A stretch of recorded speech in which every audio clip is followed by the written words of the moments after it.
नमस्कार। आप सभी को धनतेरस की हार्दिक शुभकामनाएं। धनतेरस का क्या महत्व है? पौराणिक कथा के अनुसार इस दिन समुद्र मंथन के दौरान भगवान धन्वंतरी प्रकट हुए थे। इसीलिए इस दिन उनकी पूजा से अच्छे स्वास्थ्य का आशीर्वाद मिलता है। कहा जाता है कि इस दिन देवी लक्ष्मी और भगवान कुबेर की पूजा करने से धन संपत्ति में 13 गुना वृद्धि होती है। इसीलिए इस दिन सोना, चांदी, पीतल या तांबे के बर्तन खरीदना शुभ माना जाता है। मान्यता है कि इससे घर में सौभाग्य और सकारात्मक ऊर्जा आती है। 2025 18 अक्टूबर में शुभ मुहूर्त क्या है धनतेरस की पूजा का? सबसे पहले अभिजीत मुहूर्त, जो दोपहर में 12:01 से लेकर के दोपहर 12:48 तक रहेगा। दूसरा, लाभ उन्नति चौघड़िया मुहूर्त, दोपहर 1:51 से लेकर दोपहर 3:18 तक रहेगा। वहीं प्रदोष काल शाम 6:11 से लेकर रात 8:41 तक रहेगा। इस दौरान आप खरीदारी से लेकर पूजा पाठ तक कोई भी शुभ काम कर सकते हैं। धनतेरस की पूजा विधि क्या है? घर और पूजा स्थल को अच्छी तरह से साफ करें, रंगोली बनाएं और दीपक जलाएं। पूजा स्थान पर भगवान धन्वंतरी, देवी लक्ष्मी, भगवान कुबेर और गणेश जी की प्रतिमा स्थापित करें। हाथ में जल लेकर पूजा का संकल्प लें। सबसे पहले गणेश जी का पूजन करें, फिर देवी माँ लक्ष्मी, कुबेर जी और धन्वंतरी जी को फल, फूल, मिठाई, हल्दी, कुमकुम और अक्षत समर्पित करें। इस दिन खरीदी हुई चीजें, नई वस्तु को पूजा में रखें और उनकी पूजा करें। अंत में आरती करके शंखनाद करें। शाम के समय घर के मुख्य द्वार पर दक्षिणा दिशा में और किए हुए चतुर्मुखी भुज वाला यम का दीपक जलाएं। अपने घर के कोने कोने को रोशन करें। पूजन मंत्र: ओम धन्वंतराय नमः। दूसरा, ओम नमो भगवते महासुदर्शनाय वासुदेवाय धन्वंतराय नमः। तीसरा, अमृत कलश हस्ताय सर्वभय विनाशाय सर्वरोग निवारणाय नमः। चौथा, श्री धन्वंतरी स्वरूप श्री श्री औषध चक्र नारायणाय नमः। इन मंत्रों के उच्चारण से ओम नमो भगवते महासुदर्शनाय वासुदेवाय धन्वंतराय अमृत कलश हस्ताय सर्व भय विनाशाय सर्व रोग निवारणाय अर्थात परम भगवान को, जिन्हें सुदर्शन वासुदेव धन्वंतरी कहते हैं, जो अमृत कलश लिए हुए हैं, सर्व भयनाशक हैं, सर्व रोग का नाश करते हैं, तीनों लोकों के स्वामी हैं और उनका निर्वाह करने वाले हैं, उन विष्णु स्वरूप धन्वंतरी को नमन है। धनतेरस धन और समृद्धि की क्या क्या प्रतीक हैं? आपको कौन कौन सी चीजें इस दिन खरीदनी चाहिए?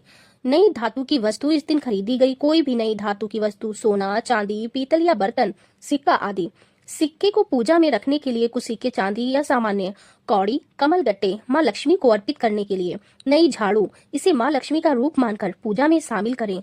दक्षिणा, पूजा के बाद पंडित या गरीबों को दान देने के लिए।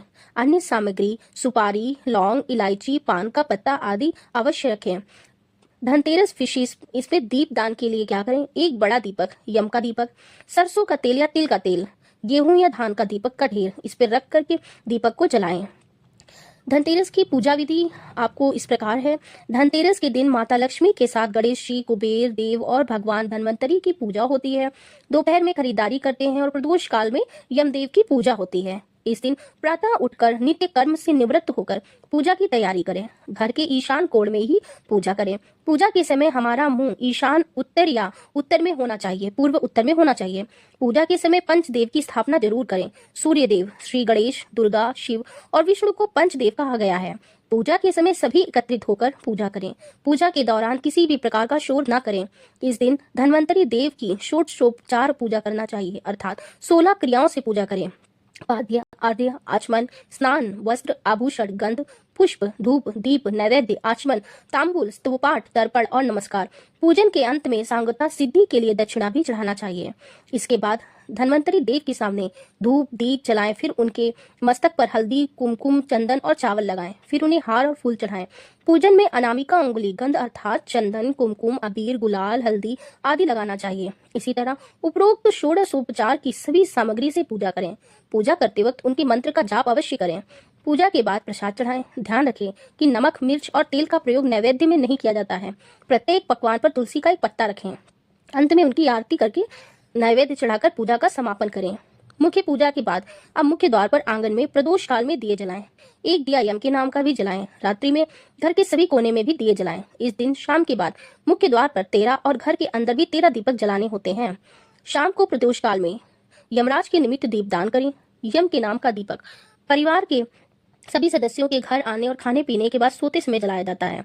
इस दीप को जलाने के लिए पुराने दीपक का उपयोग किया जाता है, जिसमें सरसों का तेल डाला जाता है। यम दीपक घर के बाहर दक्षिण की ओर मुख पर नाली या कूड़े के ढेर के पास रख दिया जाता है। धनतेरस की कथा इस प्रकार है। भगवान धन्वंतरी की उत्पत्ति समुद्र मंथन के दौरान हुई मानी जाती है। समुद्र मंथन एक पौराणिक घटना है जिसमें देवताओं और असुरों ने मिलकर अमृति प्राप्त के लिए समुद्र का मंथन किया था। इस मंथन के दौरान कई महत्वपूर्ण वस्तुएं और शक्तियां प्रकट हुईं, जिनमें से भगवान धन्वंतरी भी एक थे। जब भगवान धन्वंतरी अमृत कलश के साथ प्रकट हुए तो देवताओं ने उनसे अमृत प्राप्त कर अमृतत्व की प्राप्ति की।